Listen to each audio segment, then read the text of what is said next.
So hey guys, today we're going to be doing a little bit of deck building. So I've been thinking about some things, and that thing in particular is Metalmorph, because I've been playing it recently. And playing 3 incoming machine is pretty cracked because this isn't actually Rhoda, this is closer to um Fossil Dig because there's no hard ones per turn on the search effect. So you can play 3, I just never felt like crafting the third one. It's not like I didn't have it, but also we have Metal Illusionist, which honestly, you don't even have to play 3 Metal Illusionist because you have such decent consistency to search Metal Illusionist. Like, we have Metal Flame into Metal Illusionist, and then we have Incoming Machine into Metal Illusionist. In fact, Metal Illusionist, I would argue, isn't even that good, because it effectively only searches Max Metalmorph, pretty much, right? I mean, technically we can get Flame Coating as well, but whatever. So we need to run at least 2 Max Metalmorphs, and the reasoning behind this is because of specifically the Red Eyes Metal Claws Dragon, I believe is a good reason, and consistency reason. So it's like 2 Max Metalmorph and then 1 Flame Coating, I think is the ideal amount. So let's assume we have like a set Max Metalmorph, we tribute over it with Red Eyes Metal Claws, then we would still, like, even with these ratios, we have to grab the Max Metalmorph from the graveyard, set it, and then if we normal summon this, we can grab Max Metalmorph or Flame Coating Metalmorph. But if we open like a copy of Max Metalmorph or Flame Coating Metalmorph, we can't use Metal Illusionist effect anymore at all. And in that case, I guess we could just run a copy of Time Engine and cut like a copy of Max Metalmorph maybe. But then, like, if our copy of Max Metalmorph gets banished, it's like terrible, I guess. So that's another reason to at least run this. Does this hit any Metalmorph card actually? Any Metalmorph trap? Let's see if these are worth anything. Targeting 1 machine monster field while this card is face up on the field, that machine monster gains 500 attack. Also negate the first spell effect that targets that monster. When the monster leaves the field, destroy this card. So this is useless because Max Metalmorph prevents your opponent from targeting with spell effects, right? Yeah. Pointless. Regular Metalmorph. If it attacks, it gains attack equal to half the attack of the attack target during damage calculation only. You know what? This is actually kind of fun. Just a little bit, though. Not really problematic here at all. Red Eyes Black Metal Dragon. Must be special summon from your deck by attributing Red Eyes Black Dragon equipped with Metalmorph. Yeah, that's so annoying. That's never happening. So, yeah. What was the effect on Time Engine? If a monster you control is destroyed by battle or an opponent's card effect, target one of those monsters, special summon it. Then if you special summon a level 5 or higher machine monster by this effect, and have a Metalmorph trap on your field or graveyard, except this card on the field, you can apply this effect. Destroy as many monsters your opponent controls as possible, then you can inflict damage to your opponent equal to that special summon monster's original attack. So in this case, that'd be a 3.4k burn if we have Red Eyes Black Full Metal Dragon. You know, that's actually a little bit fun. I wouldn't really mind that too much. But yeah. If we're playing Chaos Space, or we're worried about this getting banished or something, I guess it's worth playing 2 copies of Red Eyes Black Full Metal, and it's not that bad to run 2 anyways. It's, like, fine. Metals, or Zoa, the Fiendish Beast here. Yeah, this is pretty good for reasons. Mostly to when we're whenever you actually use Zoa, there's actually a pretty big advantage with this card. So the thing about this is that there isn't actually a single really good target for your opponent to summon if you have Zoa. The only good target, I believe, in the game that I can think of right now is probably Rhinoheart, because you can go Rhinoheart, sending guy, summon Kikelos, send other guy, go into Rukelos. And that is the best thing you could possibly be doing, pretty much. The other close second, I guess, would be something like a Rosin with a Fire and Dark monster in your hand, then you'd be able to destroy a monster. aside from that, like if we were playing, for example, Malice, like this actually does so much hot nothing, it's crazy. So let's assume we have White Rabbit, okay? That's probably the actual best target because nothing else triggers here if we special summon it. So special summon White Rabbit. White Rabbit can now set one of these 3 cards. Now let's go over all 3 and go over why they do nothing. So here you can banish your White Rabbit to add a card. But you already went -1 off of essentially the White Rabbit. So here, if we go White Rabbit, set MTP07, and then activate MTP07, you go completely even. And if we have any removal for either the 07 or the White Rabbit, then you're forced to use this on the first turn. And also now you can't actually set this off of the White Rabbit anymore, and now this is in the graveyard. So, yeah. And then we have TP11. Card genuinely does nothing. I don't know what to tell you. Assuming there's removal that you're following up with here. So, yeah. GWC, literally not activatable. Unless you want to special summon back White Rabbit from the graveyard and then just lose access to your GWC for the next turn. Sure. That's about it. That doesn't really do anything overall. Like, you might have an extra body with White Rabbit at best with MTP07 or TP11. You could maybe have extra bodies. But also, it's the card effect is only activatable if specifically you have a Malice monster. So if we have removal locked onto White Rabbit or any sort of negates, then there's that. And also, this will turn off Imperm. And Zoa actually translates into interaction later, because you have the effect to set a Metalmorph. And there is a thing where it says, if you do have a Maximal Morph in your graveyard, then your opponent can't actually do the special summon effect. So that's something. But yeah, just not summoning, like just raw summoning a monster on your opponent's turn is somehow bad. But believe it or not. Even worse, if your monster's like an ignition effect, then it can just be taken out without even being able to do anything at all. So even worse than White Rabbit, technically. Or, you know, you could just hold White Rabbit for your own turn. Like, that's perfectly also reasonable, honestly. So there's that. I don't want this to be too bricky, so we'll probably just keep it to just these 3 cards, I'm thinking. I don't really have a good way to put them back, per se. There's actually one idea with Max Metalmorph if we can add it to hand, specifically. There's one idea exactly that I have here. But, alright. Obviously, Metalmorph, you could technically play it by itself, and it's actually fine, but it'd be elevated a lot if we could play it with a different suite of cards. So that could be like Bistrels or something. Bistrels, the black, the black dragon, whatever. Yep. So here, I want to try actually Centurion. The other thing I wanted to try that we'll probably try later is Chimera. But yeah, we don't really require that many normal summons, so if we were to just run this, we do have a potential high amount of normal summons, but it's overall like pretty fine, I'd say. We might even only play 2 Chimera. That's actually worth considering. But okay, let's max out on all the relevant Centurion cards and see where we go from here. And that's all of the key starters here. We don't need Bonfire at all. Only reason I'd play Bonfire is if we had like a different Pyro monster we might want to see, but yeah, that doesn't really exist.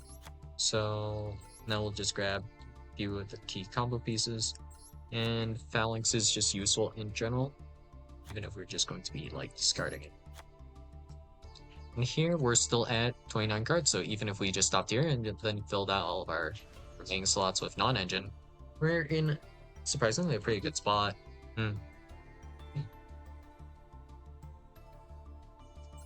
So here, I want to go all in on going first. Going second, we can play for that by going over 40, so we can load up on more hand traps and still retain our engine. And we actually don't really have that many bad cards to draw, surprisingly enough. It's just mostly the Metalmorph cards aren't that great with the Centurion cards in comparison to the Bestial cards. I think they're a little bit better because the Bestial cards can be used going first and going second, whereas the Centurion cards are pretty much just for going first only. So I think just Bestials with Centurion or like Bestials with Metalmorph are going to be better, but it's always fun exploring synergies. So that's what we're going for here. And I mean, we could save 2 slots by cutting Emeth and True Awakening. But whatever, that's no fun. Alright, let's go. So, Crimson Dragon. We'll probably go... I don't remember if we need Synchro Rumble for this, but the idea behind this is pretty specific. And also we have the ability to make seals with this, which is nice.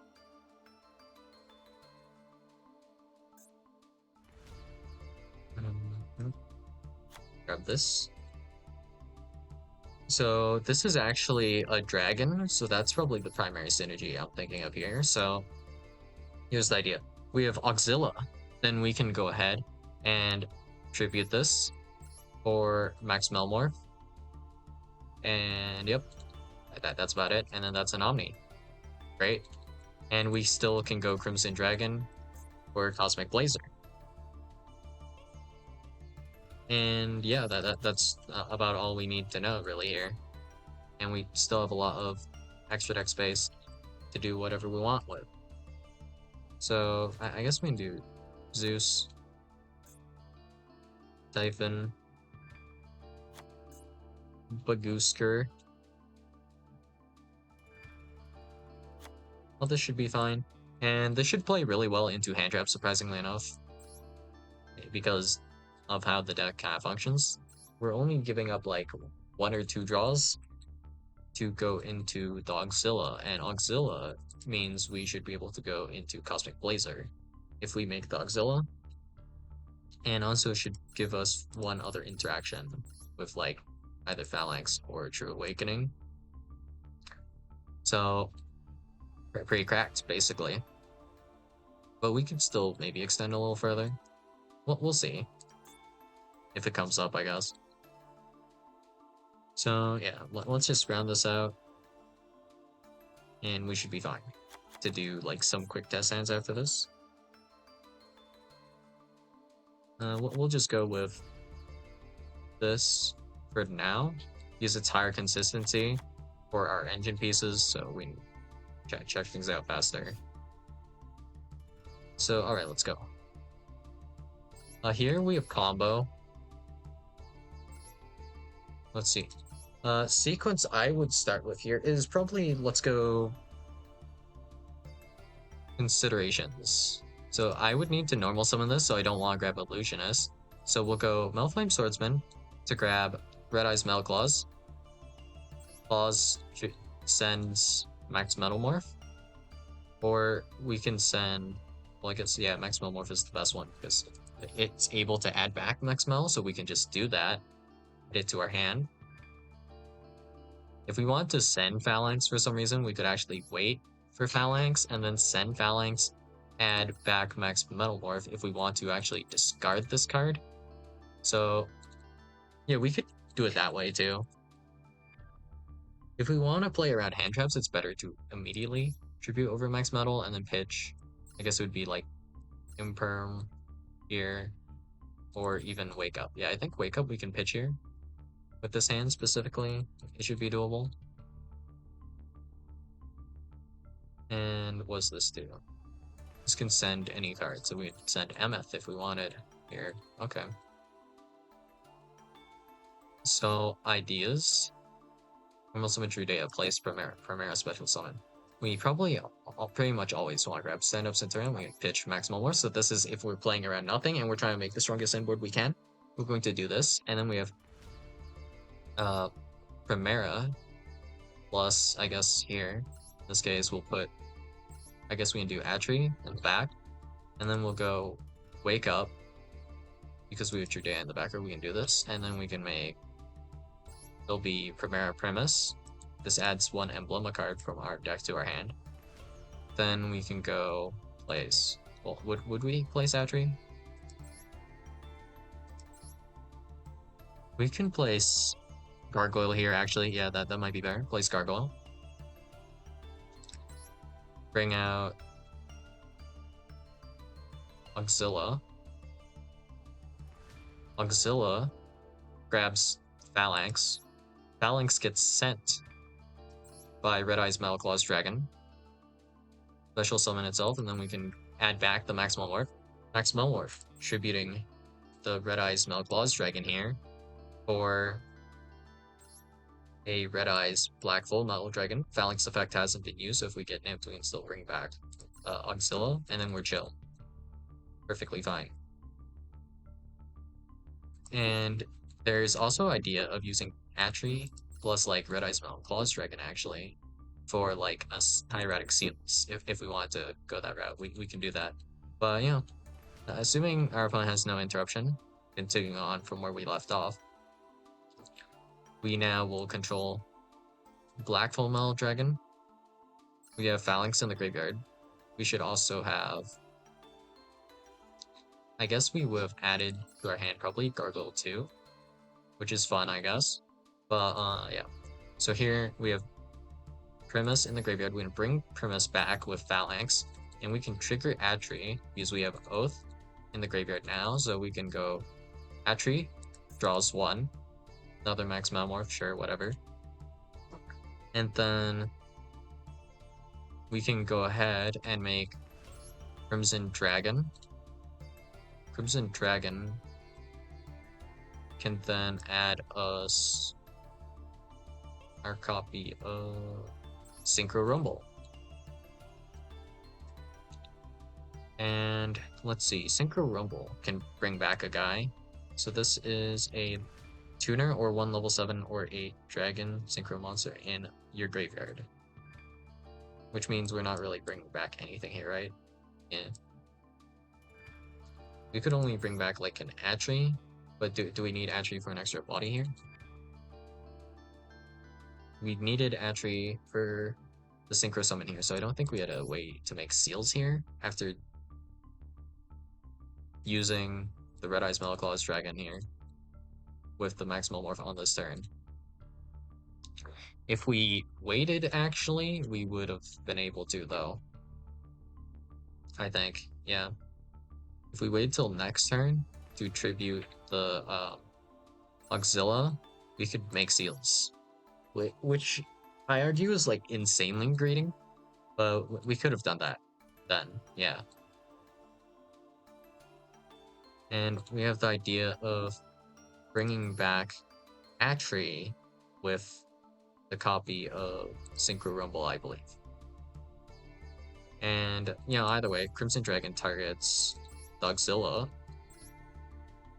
bring out Cosmic Blazar, and then the only Synchro lock that we are hit with is if we activate Synchro Rumble. So that's cool, I guess. But alright, next turn we should be able to resummon Crimson Dragon, and then Crimson Dragon effect to target either, it'll be Auxilla or Cosmic Blazar, right? Same level, okay. So we can target this, bring out second Cosmic Blazar, so now our end board consists of at least 1-2 Cosmic Blazar Dragons. Then we have a Red Eyes Blackfold Metal Dragon, so that's 3 Omni Negates. And then we have this Infinite Impermanence for 4 interactions here. I mean, not bad considering how scuffed this hand is, honestly. And then this is probably close to the same thing, but we have like True Awakening here for Omni Negate, and then Ash Blossom here. And I'm pretty sure we can get a draw here too. Max Metalmorph. Cool. If we were to pitch a card here, we would do Gargoyle. I don't think we need to pitch a card until like much later though. And we can also technically do Wake Up Centurion to send Phalanx to get that into the graveyard if we want to do it that way to get that into the graveyard. And then here, this is just like got Metalmorph combo. So let's see how this goes. Okay, so for this, I'm pretty sure we just special summon Zoa the Fiendish Beast, hope for the best.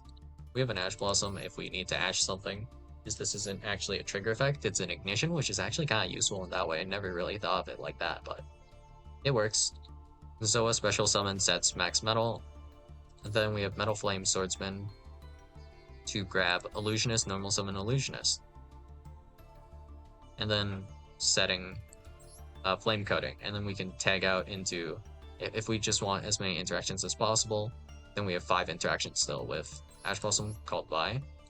And then we have 2 interactions on Metal Zoa, 1 on Red Eyes Black Full Metal Dragon for 5. So here we have combo once again, basically. So in this case, much more simple. We just set max Metalmorph here. We will get to draw a card. True Awakening, nice, I guess. And then we can have Phalanx as well, I believe. So it's like Phalanx, True Awakening, 2 Cosmic Blazer Dragons, plus a Red Eyes Black Full Metal Dragon. So that's 4 Omni Negates, plus Ash Blossom Joe Spring. So we can just tank a Maxi here, and no point in going like doing the half play, you know? Might as well go all the way with a hand like this. This is a machine. Interesting. Doesn't get equipped with anything unless you equip regular Metalmorph on it. I think that's overcooked though. Alright, yeah. Oh, I actually forgot, but Atri actually can draw again on the next turn technically. Didn't even think about that, but that increases your odds of drawing like hand traps. So that's something. Do we need anything else in the extra deck? I guess it's just like some kind of like random, somewhat useful staples here. So like Draco Berserker would be nice, for example. Chaos Angel. Do we have levels for Chaos Angel like ever? No Pistols. But I just like Chaos Angel in general, so we can just put it in here, I guess. Psychic End Punisher you can actually make, because you have the idea of using one of these 8s plus like Ash Blossom, and then that's like a way to make that. And Baron, can we do Baron? Actually, this is a level 6. 1 tuner plus 1 light or dark monsters. Oh, the non-tuner has to be a light or dark monster. So we can still make Chaos Angel technically with Ash Blossom Joe Spring, so sure. Not what I would call great, but yeah. If you can make it, you can make it, I guess. Then I guess we can throw in like we'll just throw in Baron for fun. I don't really feel like optimizing the extra deck right now, just straight up. But yeah, it does plenty. So yeah, that's all I got for you guys today, and I'll see you guys in the next video. Bye.